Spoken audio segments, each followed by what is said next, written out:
चली लूटो हरिया तो नदी पीछे नैया हिलोर मारे चले लूटो हरिया तो नदी पीछे नैया हिलोर मारे चली लूटो हरिया तो नदी पीछे नैया हिलोर मारे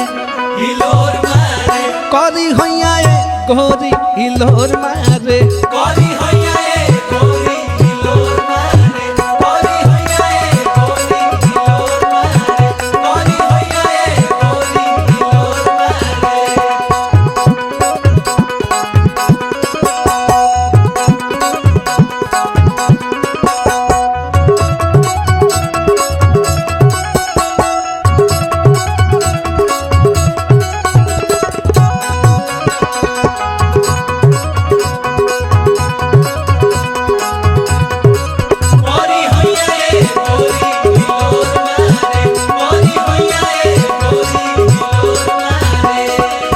और का भाव बा